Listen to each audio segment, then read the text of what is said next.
Greetings, this is Greg. This is my 2017 Alfa Romeo Giulia. It's modified, and I think it's one of the fastest 2-liter Type 952 Giulias in the world.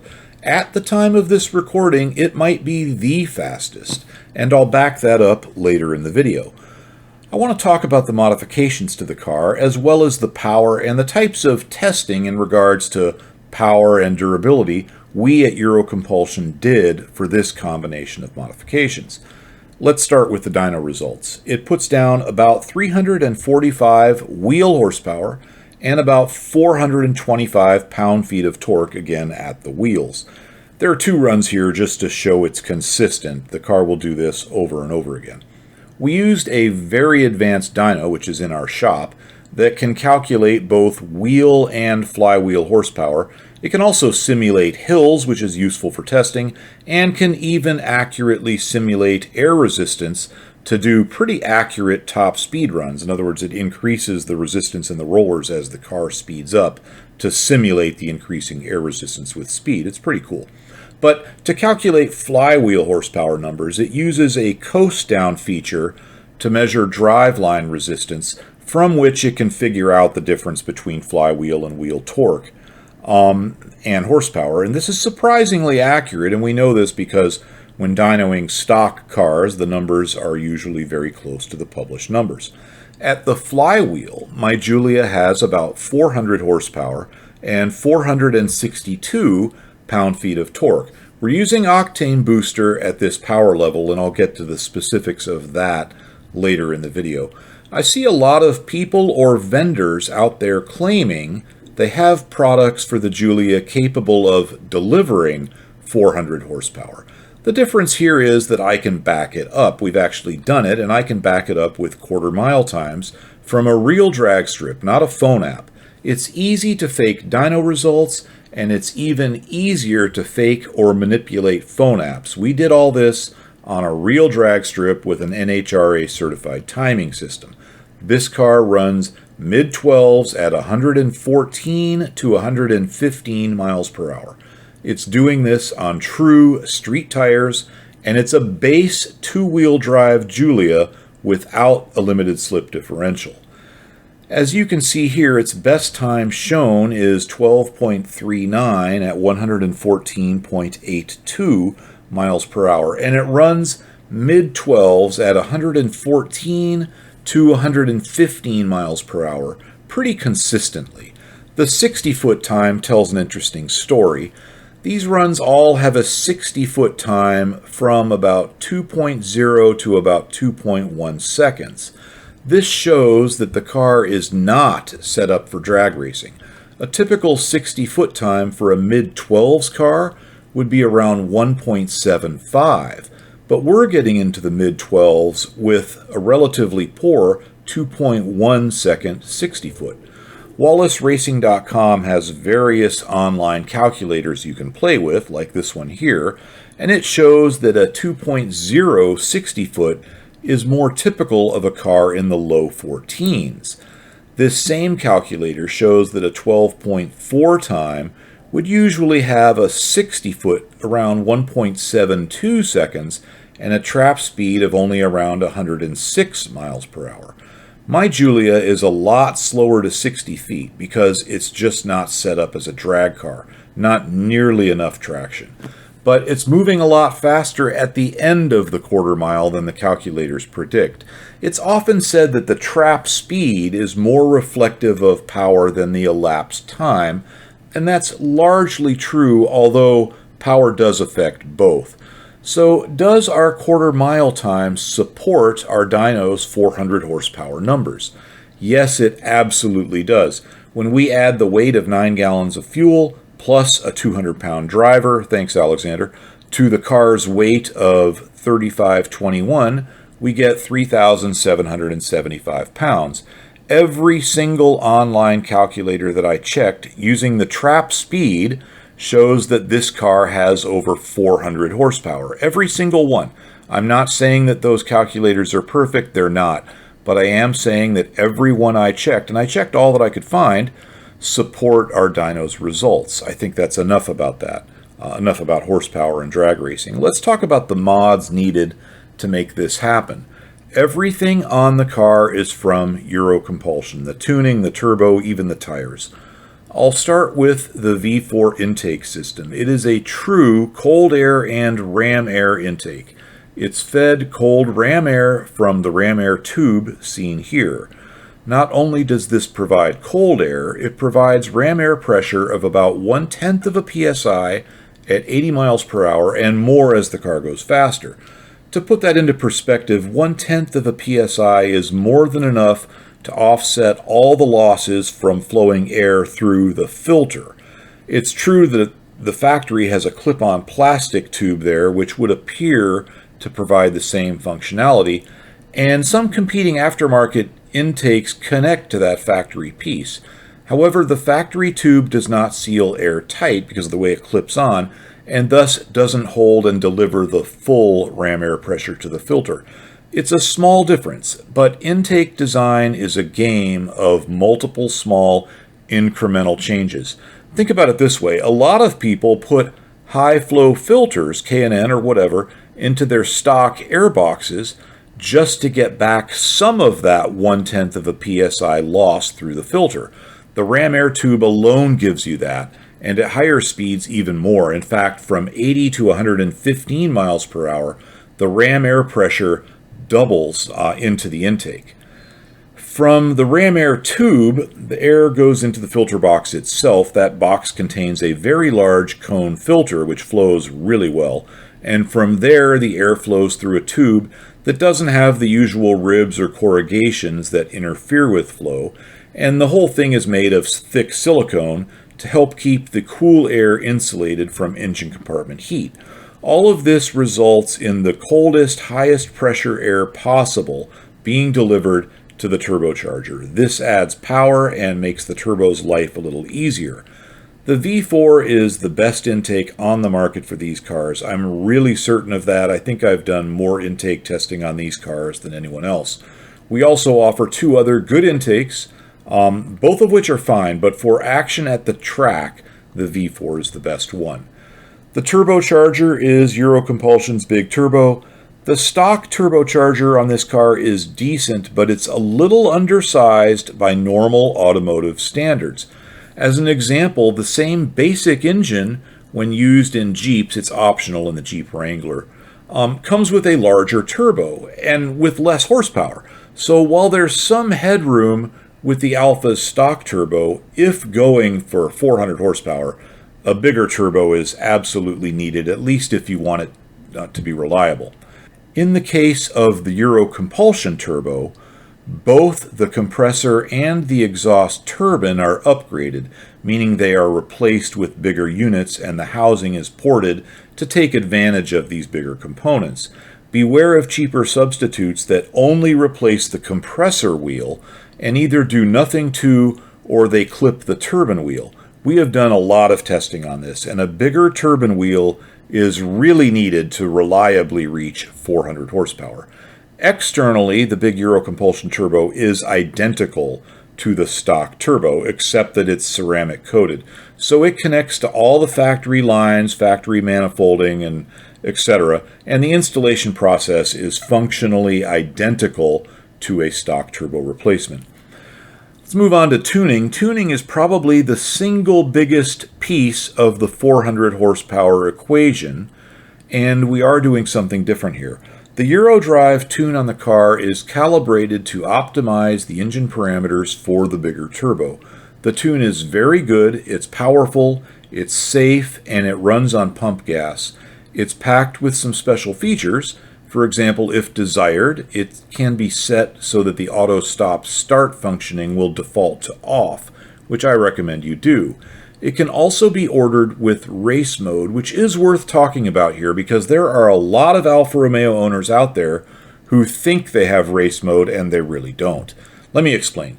The Giulias and Stelvios, the Stelvio is basically sort of a tall station wagon version of the Giulia, they have a switch to change the driving modes. It's called a DNA switch, dynamic for performance, normal for, well, normal driving, and advanced efficiency mode, which has some features to improve fuel economy.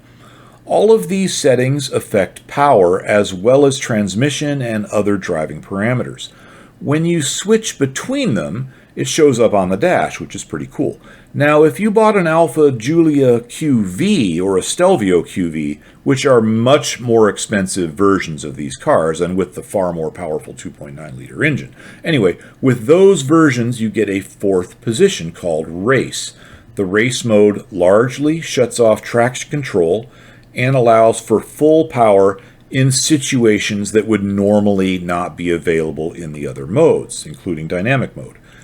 You can get the race mode switch itself. The physical switch, we sell them, and you can install that switch easily enough into your regular 2-liter Giulia or Stelvio, and it will connect properly. The physical switch plugs right in.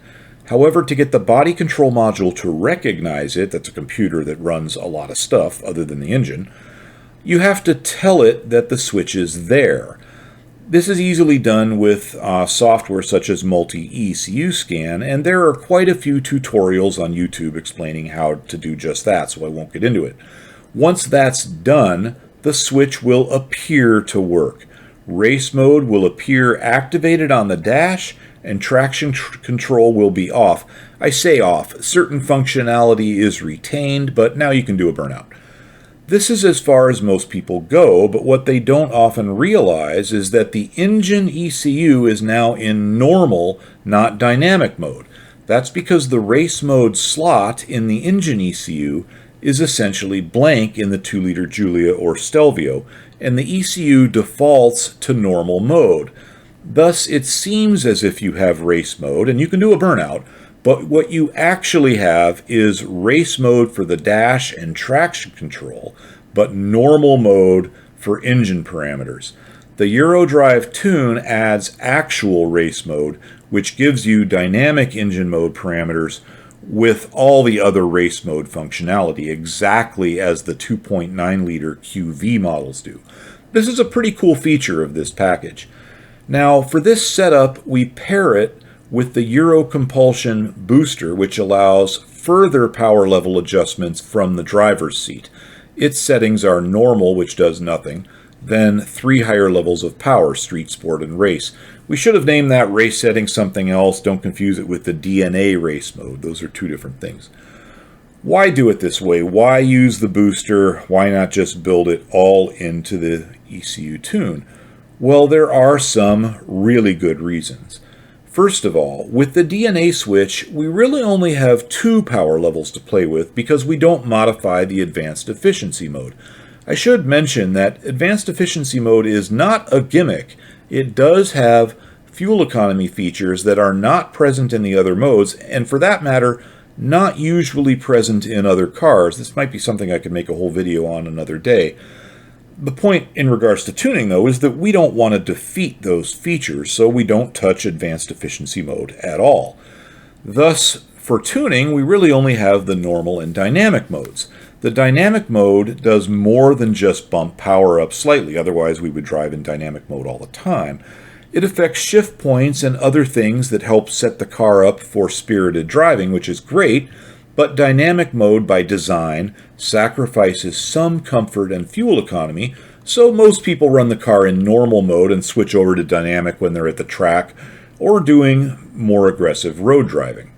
So we wanted to retain that functionality, the ability to use both of these modes normally when operating on pump gasoline, 91 or 93 octane, and in any conditions. It doesn't matter if you have 91 octane and it's 100 degrees outside and the car is heat soaked. You can put it in dynamic mode and put the hammer down. But what about when you want to put in higher octane fuel, either by adding octane booster or alternatively by using an unleaded racing fuel? You don't want to have to reflash the ECU to take advantage of the higher octane, and you probably don't want to run octane booster all the time, although you could. So you're going to want a way to switch between the fuels from the driver's seat with a push of a button, and that's exactly what we give you. Racing fuel is an option, and there are street-legal versions of it. This stuff is usually from either VP Racing or Sunoco. However, it's very expensive, certainly not too practical. For the 400 horsepower combination, I use and suggest an octane booster added to the pump gas. There are several brands, and they're basically all the same. I normally use Octanium Unleaded from VP Racing. It's very important to use the unleaded version. Use some caution there because the leaded version can looks kind of similar. This stuff is commonly available. Advance Auto Parts carries it, probably other national chains as well, and it absolutely works. They give you a chart that tells you how much of this stuff to add. To me, the chart's a little confusing to read, but the gist of it is that 1 fluid ounce per gallon of gasoline adds about 3.6 octane numbers. And of course, there's a law of diminishing returns the more you put in. Add half of the 32-ounce can to a half tank of fuel in the Giulia, and it makes 93 octane pump gas about 98.5. So for nearly a full day of drag racing, you can use half a can of this stuff with half a tank of 93 octane pump gas, and that gives you the 98.5 octane, easily enough for this power level. Notice that as the chart goes to the right, it shows more frequent maintenance. I've run this stuff a lot, and I've talked about it with VP Racing. It does put an orangish color on the spark plugs and the O2 sensor with extended and heavy use, but it doesn't hurt anything, at least not in any of our testing. Of course, the intent is to use it at the track, so it's not really a factor. Worst case, it may shorten spark plug or O2 sensor life, but we just haven't seen that. Back to the power booster. Once the car is properly fueled, you just turn the power up to race by pushing the button until the race icon on the booster itself lights up. And then you have 400 safe horsepower. When you're back to straight pump gas, turn it back down, you'll still have a lot of power, just not quite 400. The Euro Compulsion power booster makes it easy to switch to higher power levels that are safely usable with higher octane in the tank. Actually, I don't think it could be much easier. Just push a button. It's much easier than getting out your phone and using an app, let alone reflashing the ECU. So I think this is a really good way to set up a true 400 horsepower daily driver Alfa Romeo Giulia. A lot of people have asked me, why not run E85? And that's a really good question. The advantage of E85 is that it's the most inexpensive way to get high octane fuel. It's about 105 octane, which is great. Many stations sell it, and everything in the Giulia is compatible with it, meaning it won't corrode the fuel lines, the fuel tank, the fuel pump, or anything else in the fuel system. Of course, there are some downsides, and in my view, for the Giulia, those downsides just far outweigh the upsides. First of all, Alphas are not flex fuel vehicles. The ECU has no way of detecting the presence of E85 and can't tell the difference between E85 that's actually 85% ethanol and stuff that's only 50%. This really matters because E85 at the pump is very often not 85% ethanol. It's often some lower percentage of ethanol and not 105 octane. Flex fuel vehicles, true flex fuel vehicles, specifically those from General Motors, for example, have sensors in the fuel system that physically detect the concentration of ethanol and correct for it. Some other flex fuel vehicles from other brands detect it via software. One way is by looking at the injector duration versus predicted power, which works, but it's not as good as the sensor method. Doesn't really matter for our purposes today, though, because the Alfa Romeo has neither. Again, it's not a flex fuel vehicle. So in order to safely run an Alfa that's tuned for 105 octane E85, the owner has to test the fuel for ethanol content every time the gas tank is filled. Now, they make portable testing kits to do this because it's a common issue, and those kits are pretty easy to use, but most people don't want to go through that trouble, and certainly not every time they fill the tank.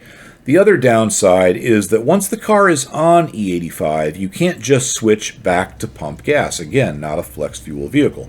Without changing the tune, you can flash the tune back to gasoline. That's no problem. But it's a bit inconvenient, especially if you're on a trip, because E85 isn't everywhere. Imagine having to reflash your ECU at some gas station in the middle of nowhere, and then the flash doesn't go properly for some weird reason.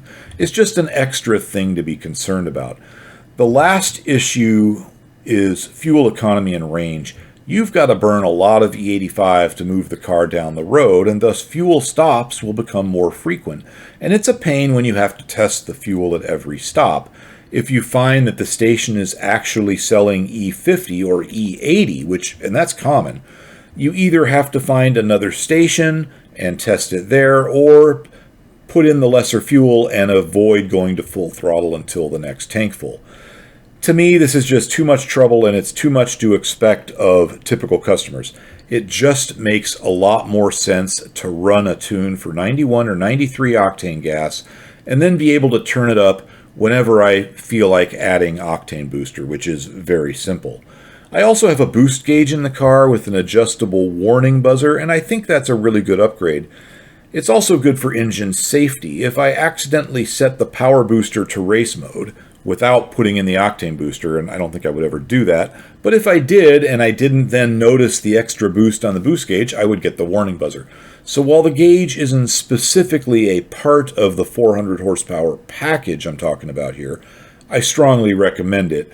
With this level of power, or really with any modifications to a Giulia, you want to know what the boost is doing, and the warning buzzer is a nice safety feature. The gauge has other cool features also. Next, I want to talk about intercooling.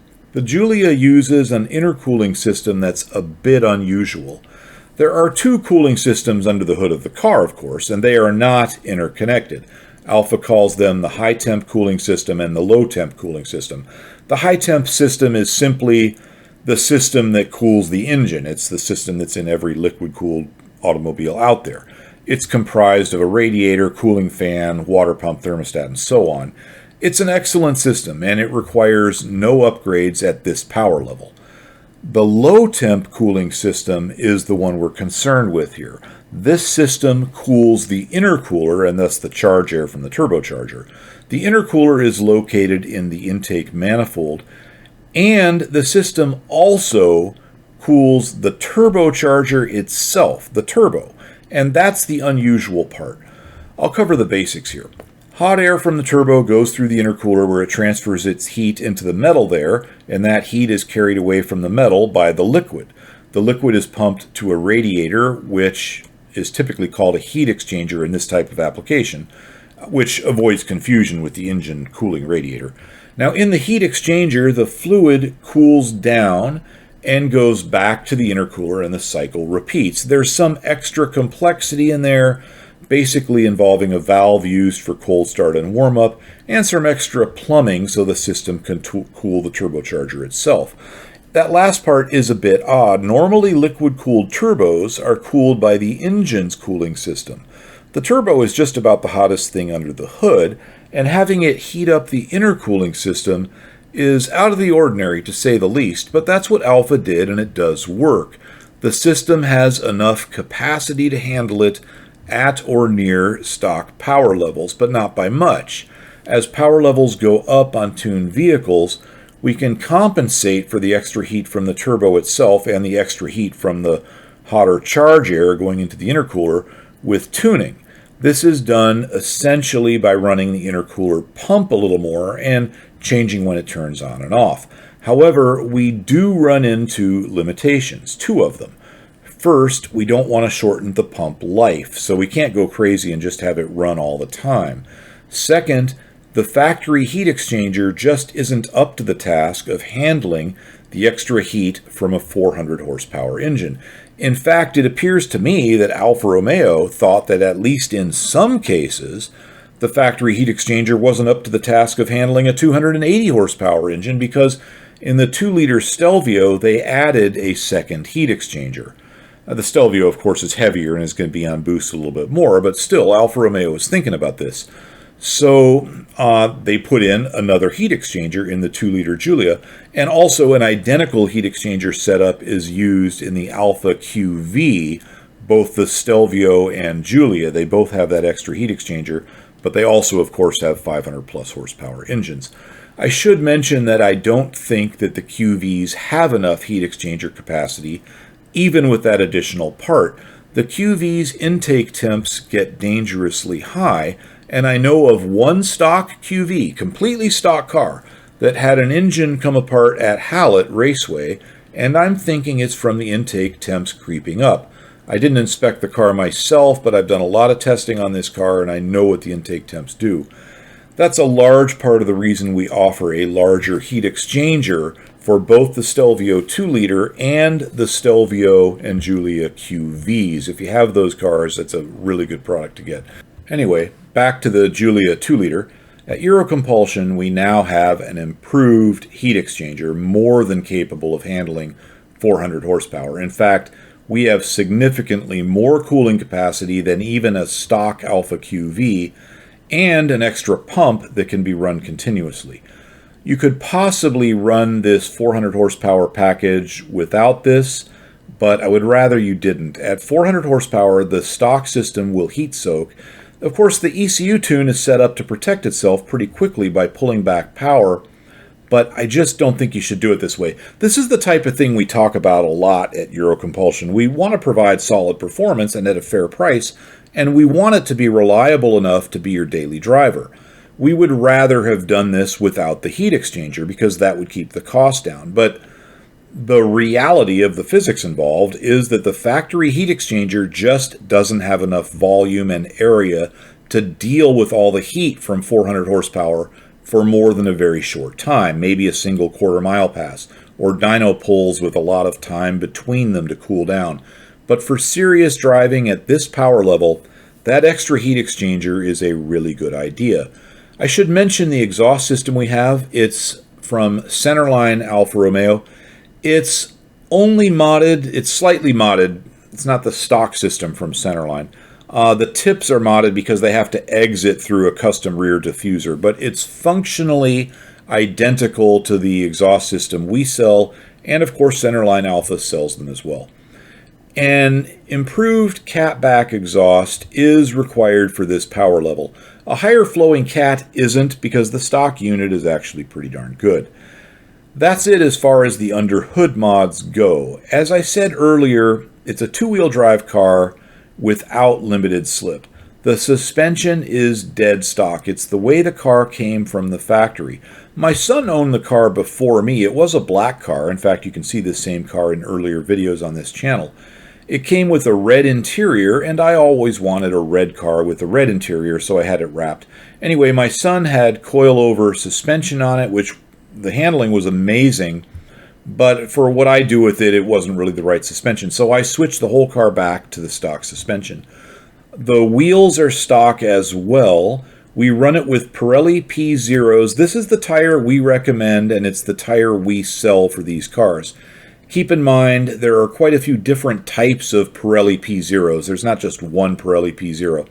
These are not the all-out performance summertime-only version. You can drive on these tires in the rain or snow, but they are biased towards summer performance. I think this is a really good, true street car tire that's at least decent at the track, but it's certainly not a race tire. And I'm running slightly wider tires in the back, 265s. I've upgraded the brake rotors all around, and the brake pads are EBC Reds. One of the guys at Eurocompulsion is a race driving instructor, and this is the brake setup he likes on the car for the track. I like it too. On the subject of stuff I like, I have titanium wheel studs and nuts. I really like these titanium studs. They save some weight. They never rust or corrode, so things don't get stuck. And I think they look really nice without being overtly flashy like some of the aftermarket wheels are. The bottom line is that I have them on the car because I like them, but they do actually shave a little bit of weight. On the subject of weight, this is an otherwise full-weight US spec car. The European versions of these cars are lighter, mostly due to different crash testing standards in the US. As a side note, most of the extra weight in the US version is due to the front offset crash, and the extra protection that Alfa added is simply bolted on. You can easily lighten a US spec car to the European spec weight by just unbolting this stuff. But that is absolutely not done here. I want to stress that this is a full weight car, other than the insignificant amount of weight from my titanium wheel studs. Our objective with these quarter-mile runs was to show the real performance that our customers can expect if they go to the track with this combination of mods. The point was not to set some idealistic time, and everything we did here reflects that, hence the full weight street tires and so on. We tested this 400 horsepower package for over a year. We've been pretty quiet about this stuff. This wasn't only at the drag strip. It's undergone a lot of dyno testing and data logging, and a lot of street driving as well, of course. We also ran the car at Hallett Raceway and ran it pretty hard. This car with this package has been in continuous use as a daily driver and as a shop-driven car by a number of people during the last year. It has not been babied. We've been to the drags quite a few times, and I'm really happy with how well the car performs, not only as compared with other Giulias, but against other cars as well. It's very rare for this car to be beat by another four-cylinder car that was driven to the drag strip. We have run at the track with newer Civic Si turbos, WRX STIs, Focus RSs, and more, and usually these cars are tuned, and it's very rare to see one of them run as fast as this Giulia. Against other four-cylinder cars that didn't come off the trailer, this combination is very competitive. It even beats some of the V8s. That's not to say there are not faster four-cylinder cars out there. Of course there are. Many of them. I had a 1,000 horsepower Mitsubishi Lancer Evolution on my dyno a short time ago. It was a customer car. The car was awesome, and it was driven on the street. The guy drove it to my shop. However, nothing, and I mean nothing, anywhere in the propulsion system on that car was from Mitsubishi. The block, the crank, the head, the gearing, the axles, everything was aftermarket. At what point is it no longer a Mitsubishi Lancer Evolution? Well, I don't know, but I consider this sort of thing to be a totally different category, and I see this all the time with Hondas and Mitsubishis. While the Evo that I'm talking about was technically street-driven, it would only get 8 miles per gallon. That was on E85, so it certainly wasn't a true street car. But it was awesome, and it did have a very honest 1,000 horsepower and could probably run a sub-10-second quarter mile with ease.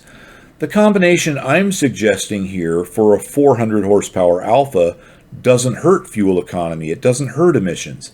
It's a true daily driver car that really can do dual duty, daily driver and drag strip or racetrack.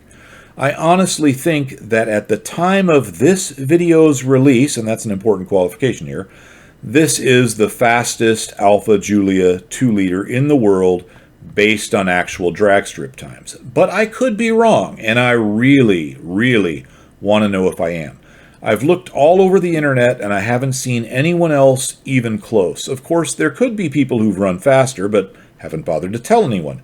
So I'm going to have to offer a reward for proof of a better time and trap speed. Here are the conditions. If you own a 2017 or later Giulia 2-liter street car, which for the purposes of this challenge, that means a full interior regular production Giulia with a 2-liter multi-air engine, and you've run it at an actual drag strip, meaning one with an NHRA certified timing system, not just a straight piece of road with a stopwatch or something.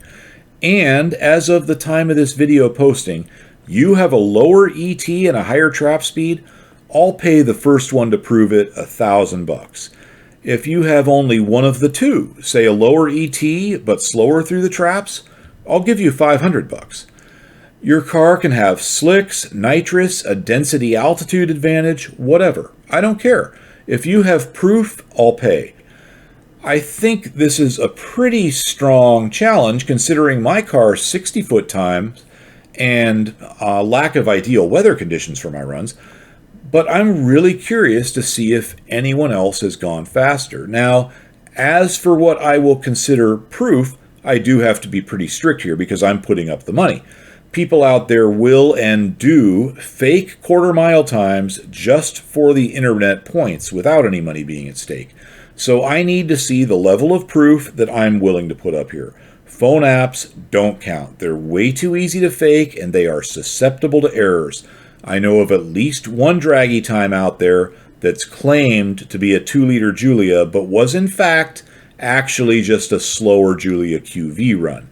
Plus, any quarter-mile run in a Giulia on a public road would be highly dangerous and illegal anywhere in the U.S. I'm talking jail time levels of illegal. So it's very obvious that I can't support the idea of people doing that for prize money. It has to be at a real drag strip for many reasons.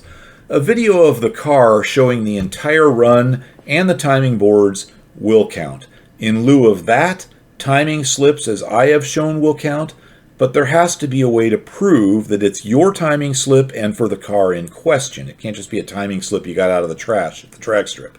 For example, in my case, all of these timing slips are in the public domain from Tulsa Raceway. Anyone can download the app and pull up these timing slips. Just match the car number, which was 203, to the dates, which was 3/31 and 4/1/2023, and you can see them. In fact, you can see all my timing slips from that day. Some were slower, bad launches, etc., but we had a lot of fast runs. We know those slips with that car number are from my car because that date matches the number on the car in the photos from the track photographer's photos on the drag strip's Facebook page, which is also public, and those photos are dated there. It's where I got most of these pictures. So there can't be any question that this is my car that ran those times. Now, sometimes we do see a timing fluke at the drag strip causing a false timing slip. Normally this happens when they mix the lanes up. That's part of the reason I put up 4 time slips, not just a best run. Now, if I had only one time with a 12.4 and all the other times were quite a bit slower, then there would be reason for people to question the 12.4 time. But that's clearly not the case. The car does this a lot. In fact, if you get a good launch, it's pretty consistent. So all I'm asking for is the standard of proof I have provided, which I think is quite reasonable. After all, I'm the one putting up the cash. Now, I will say that before I made this video, I looked around on the internet and found some pretty impressive appearing phone app quarter-mile results. Some of these inspired me to look farther to learn about the mods these guys are using, and I found a number of interesting things. Now, I don't want to call anyone in particular out, but I found that some of the people making the biggest phone app claims for 2-liter Giulias are people who absolutely do go to the drag strip. They just don't post their times for their 2-liter Giulias at the drag strip. They only post the phone app results. I'm pretty sure I know why. In fact, I'm essentially betting $1,000 on it here. But like I said, I'm not doing this to call anyone out. I'm doing this because I really do think that at this time, my Giulia 2-liter, and more specifically this combination of mods, is the fastest one out there. And I really want to know if I'm wrong, and that's worth $1,000 to me. Soon, someone will be faster. I don't think there's much question about that, if for no other reason than because I clearly spelled out how to do it in this video. These mods, plus more traction, or even just better weather, should knock off some time. But my car will get faster with time as well, and everything I do, once it's fully tested and proven, becomes available on the Eurocompulsion.net website. So I hope we see some Giulias running in the low 12 sooner rather than later. That's all I have for now. I really appreciate you watching. Goodbye, and have a great day.